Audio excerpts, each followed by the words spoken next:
Hello વિદ્યાર્થી મિત્રો, આગળના લેક્ચરમાં આપણે જોઈ ગયા આલ્ફા થિયરી. તો આલ્ફાનું ડીકે કઈ રીતે થાય છે,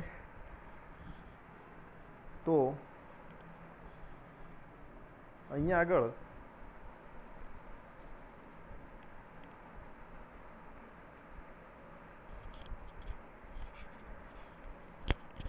આપણને આજે દેખાય છે તમને પીક, તો એના અંદર આપણે જોઈએ તો પોટેન્શિયલ વેલ તમને આગળ મેં તમને સમજૂતી આપી હતી કે અહીંયા આગળ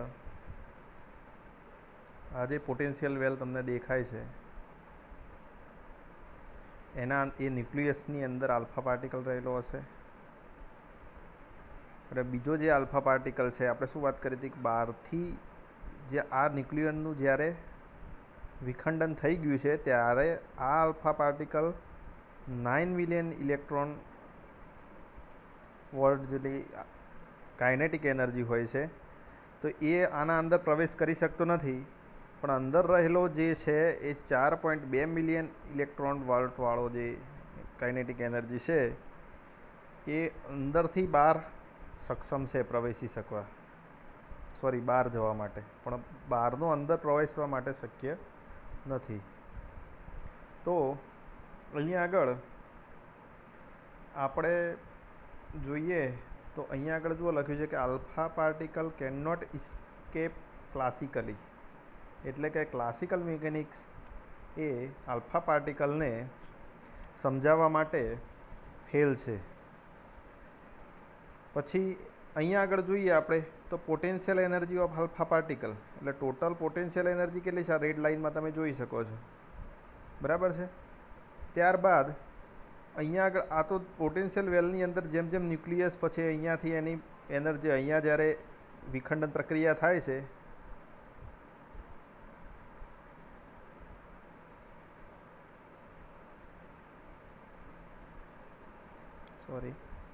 વિખંડન પ્રક્રિયા થાય છે ત્યારે અહીંયા આગળ તમને ઉર્જાનો તફાવત તમને જોવા મળે છે. ત્યારબાદ જુઓ અહીંયા alpha particle can not enter classically, તો ક્લાસિકલી એન્ટર થઈ શકે નહીં, પણ kinetic energy of alpha particle એ કેટલી છે, આટલી છે. તમારે એની સ્થિતિ ઉર્જા તમને આટલી જોવા મળશે. હવે જોઈએ આપણે કે VR is equal two approximately Z A -1/3 million electron volt, એટલે એટલી એની સ્થિતિ ઉર્જા છે. સ્થિતિ ઉર્જા 29.7 મિલિયન ઇલેક્ટ્રોન વોલ્ટ છે યુરેનિયમની, અને જે ટીઈની જે છે એ છે 21.8 મિલિયન ઇલેક્ટ્રોન વોલ્ટ. અહીંયા આગળ તમને બતાવે છે કે classical physics can not explain how the particle with energy up to 12 million electron volt can be penetrate through Coulomb barrier of 20 to 40 million electron, એટલે કે 20 થી 40 મિલિયન ઇલેક્ટ્રોન વાળું કુલમ બેરિયરને 12 મિલિયન ઇલેક્ટ્રોનથી વધારે કે એટલું પાર્ટિકલ એને પેનેટ્રેટ કરી શકતું, એટલે ભેદી શકતું નથી, બરાબર. હવે આગળ જોઈએ તો અહીંયા આગળ આપણે ક્વોન્ટમ મિકેનિક્સ આવે છે. તો ક્વોન્ટમ મિકેનિક્સમાં તમે જોઈ શકો છો, જો અહીંયા લખ્યું છે, પહેલાં તો આપણે આ જોઈ લઈએ કે calculation of kinetic energy of an alpha particle emitted by nucleus uranium 238, the model for the calculation illustrate on the potential energy diagram right side. આપણે જોઈએ કે પોટેન્શિયલ એનર્જીનો જે ડાયાગ્રામ છે, સ્ક્વેર વેલ પોટેન્શિયલ આપણે જોયું એ પ્રકારે તમે ડાયાગ્રામ અહીંયા આગળ જોઈ શકો છો, બરાબર છે. તો અહીંયા આગળ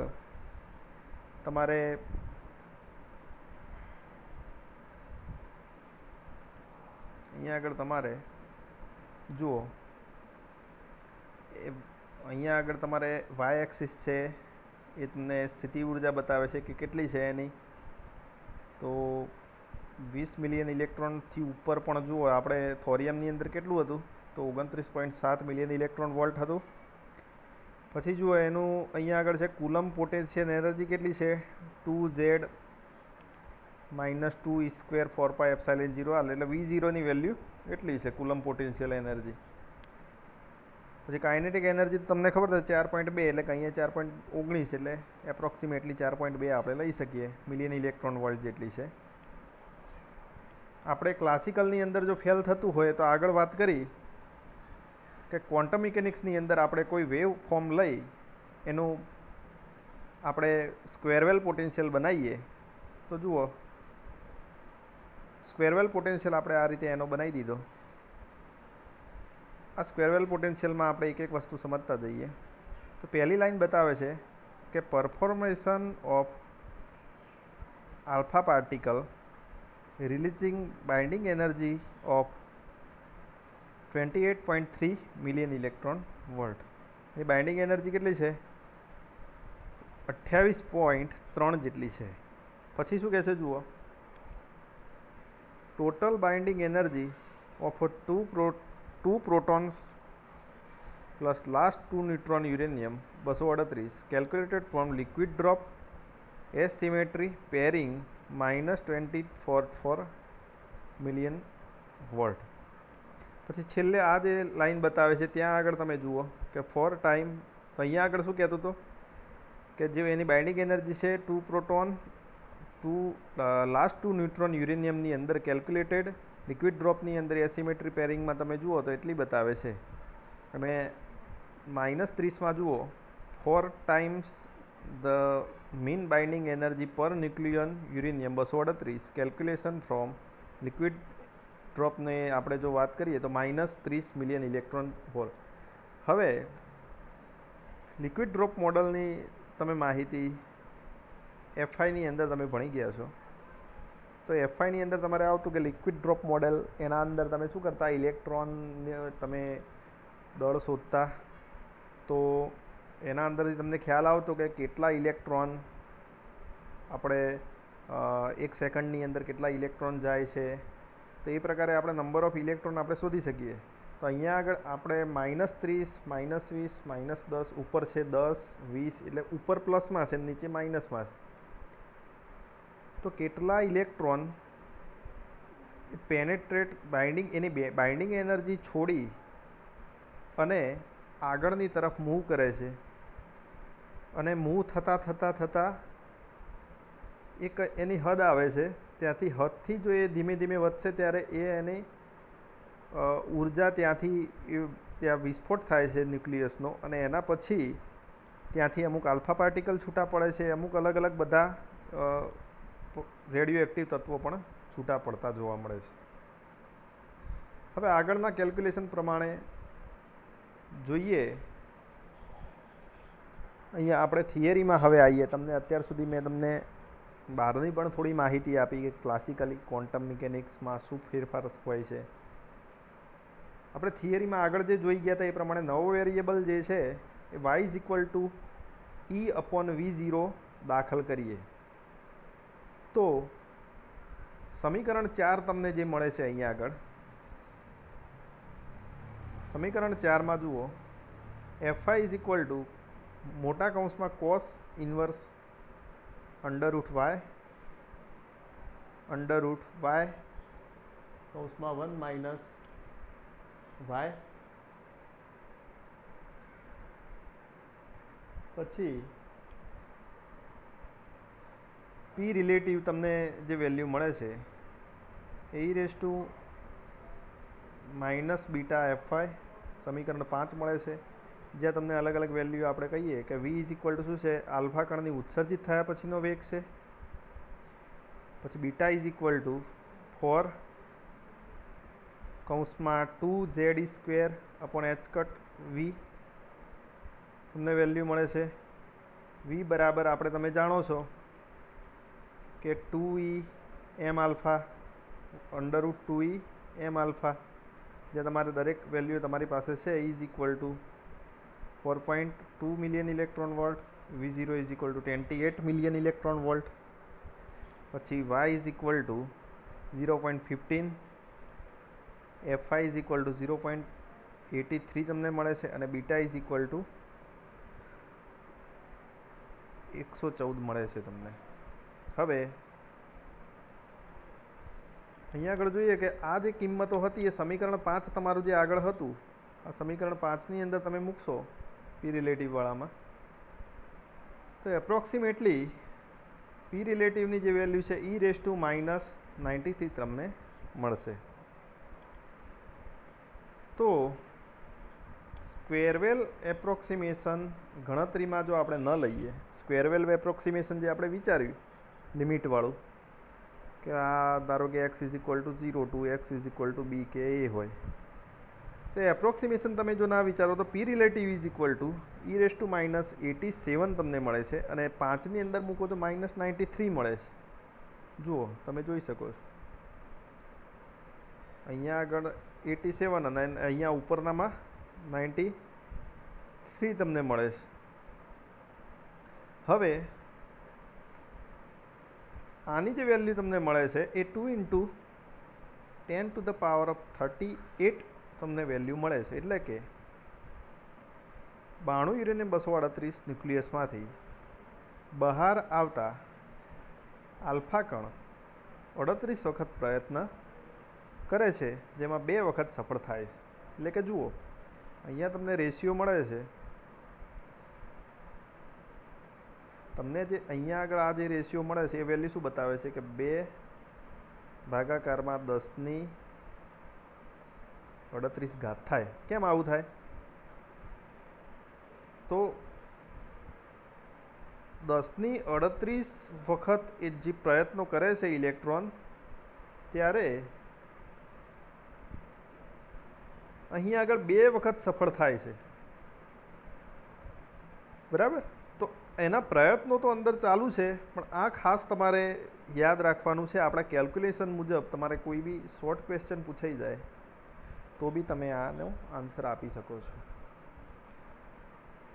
હવે આગળ જોઈએ કે તરંગયંત્ર શાસ્ત્રના વાદ પ્રમાણે નીચેની વસ્તુઓ સમજાવી શકે. એટલે ક્વોન્ટમ મિકેનિકલી, હવે ક્લાસિકલ તો આપણે ટોટલી ફેલ છે. હવે ક્વોન્ટમ મિકેનિકલી જો આપણે વાત કરીએ તો તમને કઈ પ્રકારની કન્ડિશન મળે છે અને એના અંદર એના વાત પ્રમાણે તમને કઈ કઈ વસ્તુઓ તમે સમજાવી શકો છો. તો પહેલા નંબરમાં જુઓ, જનક ન્યુક્લિયસના અર્ધઆયુનો અંદાજ આપે છે.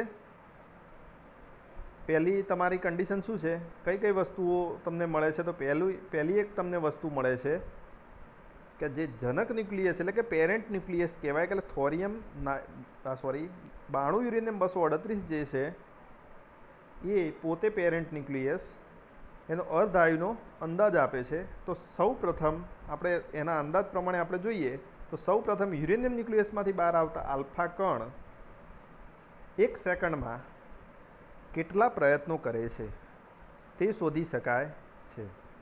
તો આપણે હમણાં જોયું કે 1 સેકન્ડની અંદર કેટલા પ્રયત્નો કરે છે, તો 10⁻38 વખત પ્રયત્નો કરે છે, ત્યારે 2 વાર સફળ થાય છે.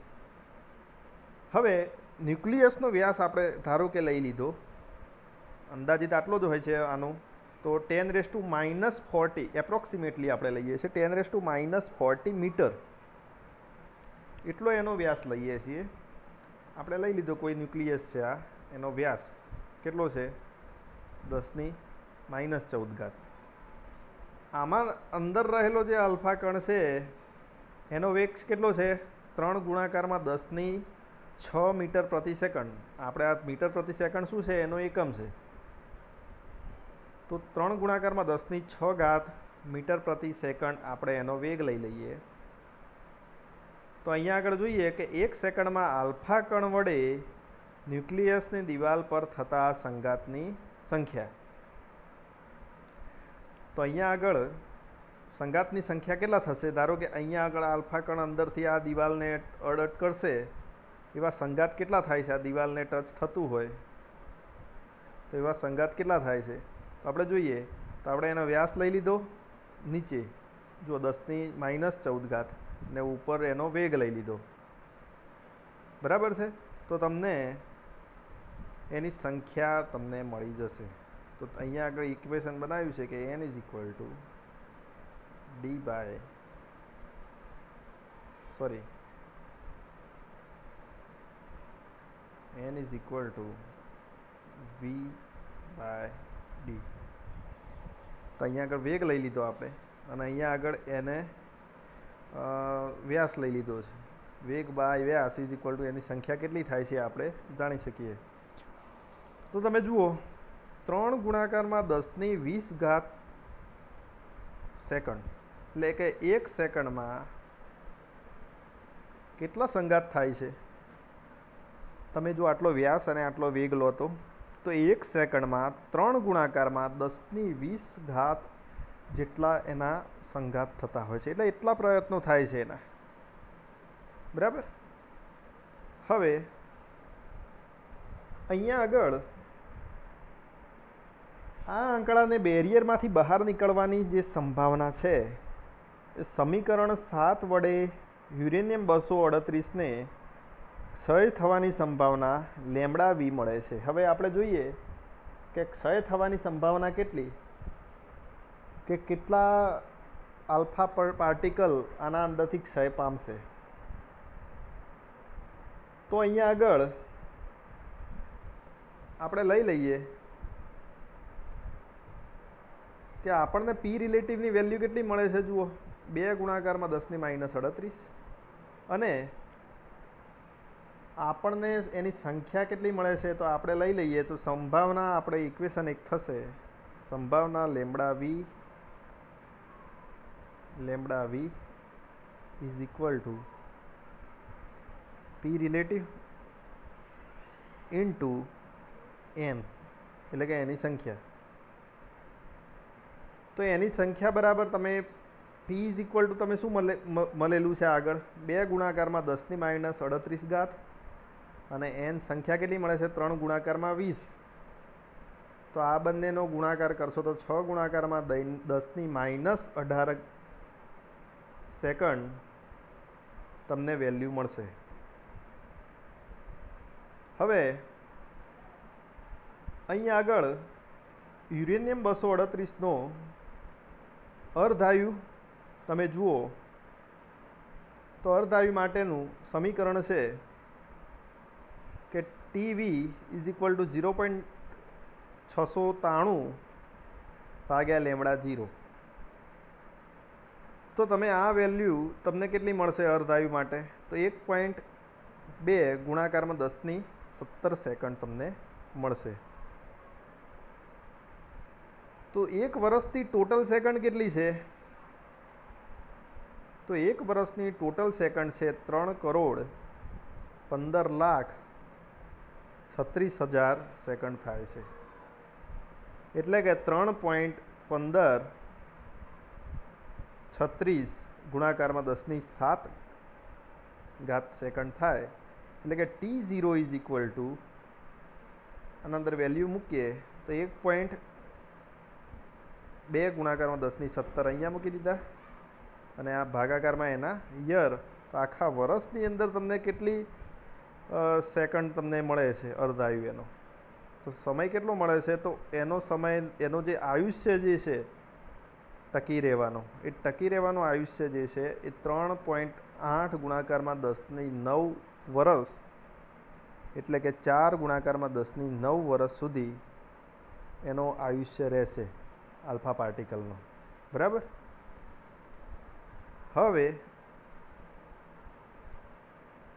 આપણે આગળ જોઈએ કે ઝેડ અને ઈમાં નજીવો ફેરફાર થતાં બીજા નંબરમાં ઝેડ અને ઈમાં નજીવો ફેરફાર થતાં અર્ધાયુમાં મોટા ફેરફારો થાય છે. એટલે ઝેડ એટલે કે પરમાણુ ક્રમાંક અને ઈ એટલે તમારે શું થશે એનર્જી. જો પરમાણુ ક્રમાંક અને એની ઉર્જાની અંદર ફેરફાર થાય તો અર્ધાયુમાં મોટો ફેરફાર જોવા મળે છે. હવે જોઈએ આગળ કે ઝેડમાં એટલે કે પરમાણુ ક્રમાંકમાં 84 થી 92 સુધી અને આલ્ફા ઉર્જા ઈ બરાબર 4.2 મિલિયન ઇલેક્ટ્રોન વોલ્ટથી 9 મિલિયન ઇલેક્ટ્રોન સુધી બદલાતો આલ્ફા ઉત્સર્જનનો અર્ધાયુ 10 વર્ષ 90 થોરિયમ 232 થી 10⁻6 સેકન્ડ 84 પોલોનિયમ 212 સુધી બદલાય છે. ધારો કે તમે કોઈ બી પરમાણુ ક્રમાંક 84 થી 92 સુધી લઈ લો અને આલ્ફાની ઉર્જા ધારો કે તમે 4 થી લઈને 9 સુધીની લઈ લો બદલાતી, અને તો એના અર્ધાયુએ તમને કેટલા મળશે? થોરિયમ માટે 10 વર્ષથી માંડી 10⁶ સેકન્ડ, એટલે થોરિયમમાંથી પોલોનિયમની અંદર જે બદલાય છે એ તમે વેલ્યુ લઈ શકો છો. તો એના માટે e⁴ એપ્રોક્સિમેટલી 100 એટલે કે અર્ધાયુ આપદા જેટલી બદલાય છે. 5% જો ફેરફાર કરશો, આના અંદર તમે જો 5%નો ફેરફાર કરો તો તમને 100 જેટલી તમારે બદલાય છે. જો ધારો કે 10% તમે ફેરફાર કરો તો પી રિલેટિવની કિંમત e⁸ એપ્રોક્સિમેટલી 6000 જેટલો ફેરફાર થાય છે. 20% જેટલો ફેરફાર કરો તો પી રિલેટિવની કિંમતમાં 3.6 ગુણાકારમાં 10⁷ જેટલો ફેરફાર દરે થાય છે. તો આમ તમે જોઈ શકો છો ઝેડ અને એની કિંમતમાં નાનો ફેરફાર તમે કરો, ધારો કે 5%નો કરો, 10%નો કરો કે 20%નો કરો, 1%નો કરશો તો પણ એના અંદર ઘણો મોટો ફેરફાર તમને જોવા મળે છે. તો આ પ્રમાણે આગળ જોઈએ ત્રીજા નંબરમાં આપણે કઈ કઈ વસ્તુઓ જોઈ. તો પહેલાં આપણે જનક ન્યુક્લિયસના અર્ધાયુનો આપણે અંદાજ લઈ લીધો કે એનો અર્ધાયુ કેટલો મળે છે થોરિયમનો, યુરેનિયમનો. ત્યારબાદ આપણને ઝેડના એની અંદર ફેરફાર કરશો તો એનો અર્ધાયુની અંદર મોટો ફેરફાર થઈ જાય છે. ત્યારબાદ આપણી પાસે એક ઇક્વેશન હતું કે log r = એટલે કે log r એટલે રેન્જ છે એની, કે log r = a × log lambda વત્તા બી. આ જે સમીકરણ છે એ સમીકરણ પ્રમાણે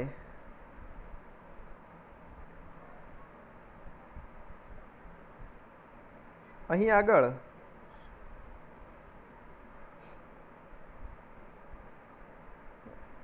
આપણે જોયું હતું કે log r એટલે કે એની રેન્જ છે, લેમ્બડા એટલે કે એનો ક્ષય થાય છે, અને બીટા એ કોઈ અચળ એ અને બી એ અચળ વેલ્યુઓ છે. તો સમીકરણને ચરઘાતાંકીય સ્વરૂપમાં લખતા ક્ષય અચળાંક લેમ્બડા = e⁻g વેલ્યુ તમને મળે છે. કોન્સ્ટન્ટ વેલ્યુ છે એ કોઈ લઈ લો અને e⁻g લઈ લો, જ્યાં g એ આલ્ફા કણની અવધિ છે r, બરાબર, અને તેની ઉર્જા E પર આધાર રાખે છે.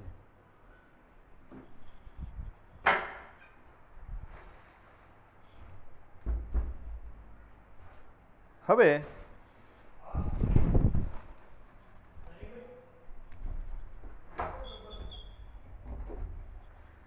જ્યાં g એ આલ્ફા કણની અવધિ સાથે E ઉપર આધાર રાખતું હોય તો λ0 એપ્રોક્સિમેટલી કોન્સ્ટન્ટ જે e⁻g ની જે વેલ્યુ મળી એ તમને કેટલી મળે છે? તો જુઓ અહીંયા આગળ 2 ગુણાકારમાં 10⁻38 એટલે આપણે જે કન્ડિશન જોઈ ગયા કે 2 વખત એ સક્સેસ થાય છે. ત્યારબાદ અહીંયા આગળ કોન્સ્ટન્ટ વેલ્યુની અંદર તમને e⁻ કેટલા મળે છે? -87. ત્યારબાદ યુરેનિયમ 238 માટે આ સમીકરણ સ્પેશિયલ સમીકરણ છે. આથી આલ્ફા ક્ષય બાય ગાઇગર અને નટલરના નિયમનું સમર્થન કરે છે. આ નિયમ ગાઇગર અને નટલરનો છે. તો આ પ્રમાણે આપણે આલ્ફા ક્ષયની થિયરી માં આપણે 3 નિયમો જોયા કે જનક ન્યુક્લિયસનો અર્ધ આયુ તરંગ યંત્રશાસ્ત્ર પ્રમાણે તમને 3 વસ્તુઓ મળે છે. એક તો પહેલા નંબરમાં જનક ન્યુક્લિયસના અર્ધ આયુનો તમને અંદાજ આપે છે. બીજા નંબરમાં આ આંકડાને બેરિયરમાંથી બહાર નીકળવા તમારે ઝેડ અને ઈમાં થતો જે નજીવો ફેરફાર છે અર્ધ આયુ માટે બીજા નંબરમાં મોટો ફેરફાર થાય છે. અને ગાયગર નટલરના નિયમ પ્રમાણે આ સમીકરણ તમારે સ્પેશિયલ સમીકરણ થઈને નીવડે છે. તો આગળના જે આપણે થિયરી છે હવે નેક્સ્ટ લેક્ચરમાં જોઈશું. આભાર.